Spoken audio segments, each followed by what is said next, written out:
উত্তরবঙ্গে আগেই বর্ষা প্রবেশ করেছিল। দিন দুয়েক আগে দক্ষিণবঙ্গেও ঢুকে পড়েছে বর্ষা। একই সঙ্গে বঙ্গোপসাগরে তৈরি হয়েছে নিম্নচাপ অঞ্চল। তবে বর্তমানে নিম্নচাপটি ঝাড়খণ্ডে সরে গিয়েছে।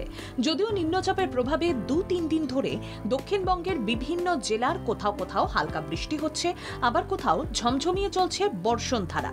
রোদের তেজ নেই। আগামী 2 দিন গোটা বাংলায় একই আবহাওয়া থাকবে বলেই জানিয়েছে আলিপুর আবহাওয়া দফতর। তবে রবিবার থেকে আবার ভারী বৃষ্টির সতর্কতা জারি করা হয়েছে। শনিবার ভারী বৃষ্টির কোনো সতর্কতা নেই। বজ্রবিদ্যুৎ সহ বৃষ্টি ও হালকা ঝোড়ো হাওয়া বিক্ষিপ্তভাবে বইবে দক্ষিণবঙ্গের সব জেলায়।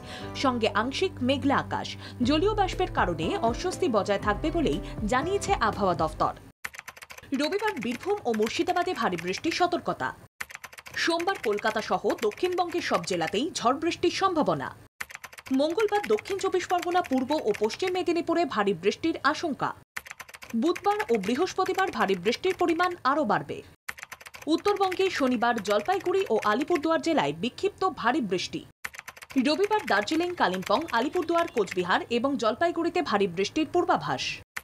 সোমবার মালদা, উত্তর ও দক্ষিণ দিনাজপুরে ভারী বৃষ্টির পূর্বাভাস। ভারী বৃষ্টির জেরে ইতিমধ্যেই জারি করা হয়েছে সতর্কতা। সোমবার থেকে দার্জিলিং, কালিম্পং, আলিপুরদুয়ার, কোচবিহার এবং জলপাইগুড়ি এই 5 জেলাতে অতি ভারী বৃষ্টির সতর্কতা জারি করা হয়েছে। পাশাপাশি দক্ষিণবঙ্গেও বৃষ্টির পূর্বাভাস। তবে বৃষ্টির কারণে এক ধাক্কায় অনেকটাই নেমেছে তাপমাত্রা। তাতেই স্বস্তিতে রাজ্যবাসী। ব্যুরো রিপোর্ট, বাংলা জাগো।